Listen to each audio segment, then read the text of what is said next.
Baik, selamat sore Bapak selaku pengasuh mata kuliah kajian seminar masalah-masalah sosial. Selamat sore untuk teman-teman semua.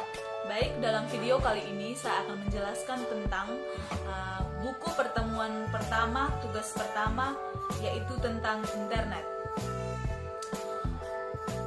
Asal-usul internet dari penelitian yang ditugaskan oleh pemerintah federal Amerika Serikat pada tahun 1960-an untuk membangun komunikasi yang kuat dan toleran terhadap kesalahan dengan jaringan komputer.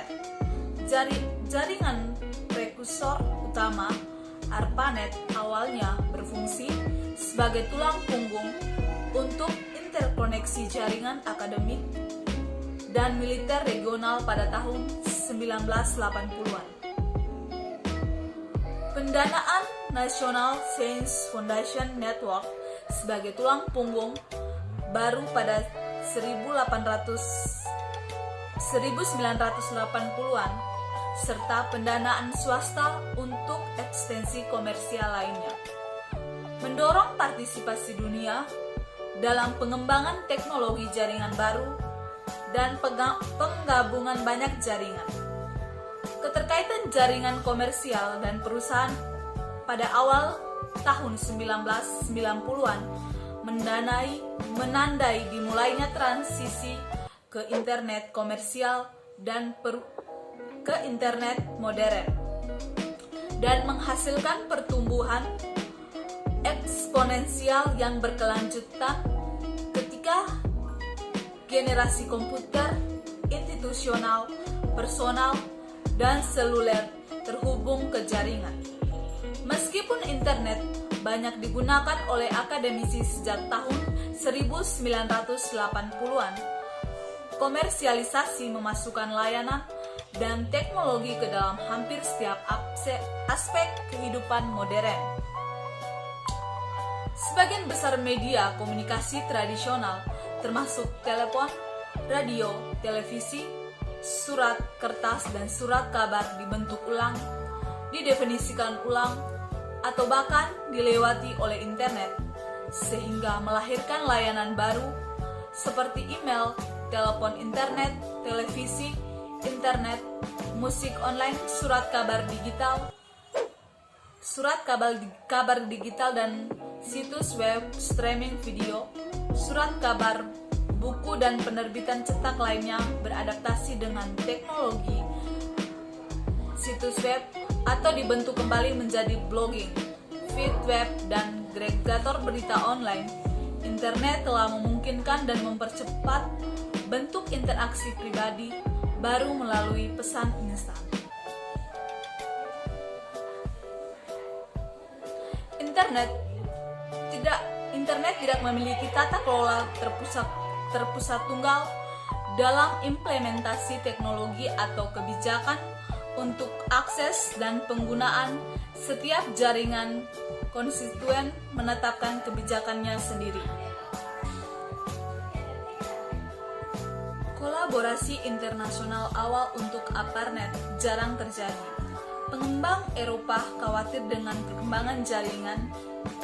Pengecualian penting adalah Norwegia Seismic Array pada Juni 1973, diikuti pada tahun 1973 oleh Christie di Inggris, awalnya di Institute of Computer Science, Universitas London, dan kemudian di Universitas College London pada bulan Desember 1974. Revise 675 Program Kontrol Transmisi Internet oleh Vinton Krauw, Jürgen Dalam, dan Charles Sunshine menggunakan istilah internet sebagai singkatan untuk Internet Working, dan kemudian RVC mengulangi penggunaan ini.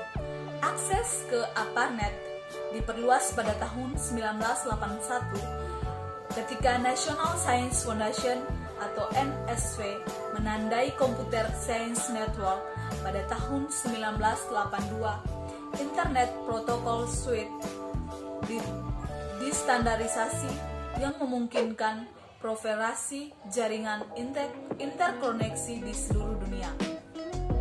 Akses jaringan diperluas lagi pada tahun 1986 ketika National Science Foundation Network menyediakan akses ke situs superkomputer di Amerika Serikat untuk para peneliti, pertama dengan kecepatan 56 kbit dan kbit per detik, kemudian di 1,5 Mbit per detik dan 45 Mbit per detik.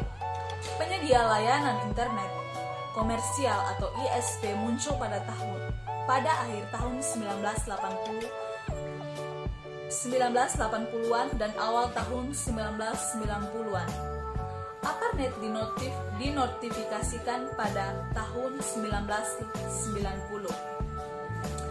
Internet berkembang pesat di Eropa dan Australia pertama pertengahan hingga akhir tahun 1980-an dan ke Asia pada tahun 1980-an dan awal tahun 1990-an. Awal komunikasi transatlantik khusus antara NSVNet dan jaringan di Eropa didirikan dengan menghubungkan satelit berkecepatan rendah antara Princeton University dan Stockholm, Swedia pada Desember 1988. Internet adalah sebuah jaringan internal perusahaan yang dibangun menggunakan teknologi internet. Arsitektur dan internet dari internet berupa aplikasi web dan menggunakan protokol TCP atau IP, sedangkan eksternet merupakan jaringan internet perusahaan yang ingin mengekspos informasi yang mereka miliki ke jaringan luar.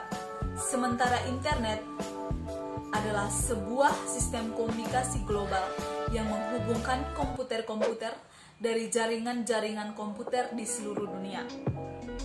Pada awalnya, teknologi internet datang bersama dengan teknologi internet.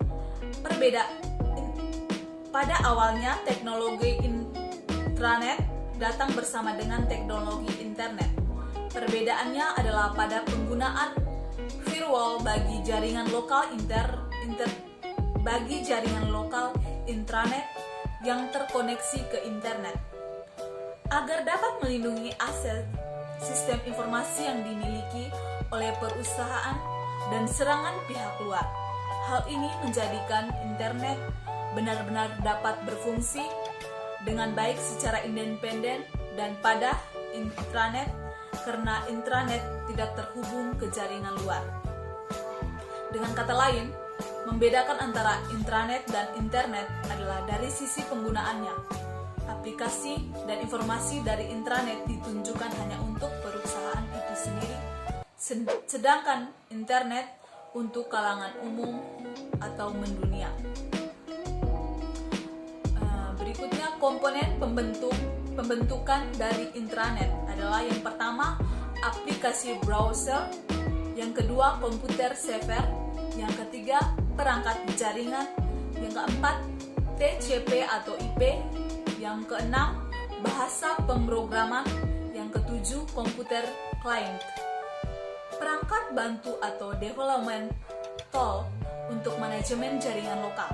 Teknologi yang menghubungkan PC atau komputer di jaringan ke sebuah internet, antara lain public line atau jalur umum dan dedicated line atau jalur khusus internet. Public line atau jalur umum menggunakan teknik dial-up melalui PTSN teknologi, GPRS, CDMA, DSL, ADSL, ISDN hingga PLC. Teknologi ini menggunakan sebuah perangkat yang dinamakan modem yang berfungsi sebagai penghubung atau koneksi ke penyedia jasa internet. Informasi jaringan komputer tentang definisi dan perbedaan internet, intranet, dan eksternet. Dengan adanya informasi ini diharapkan dapat membantu menjelaskan definisi sekaligus membedakan antara internet, intranet, dan juga eksternet. Baik, sekian dari video saya kali ini. Atas perhatiannya saya ucapkan limpah terima kasih.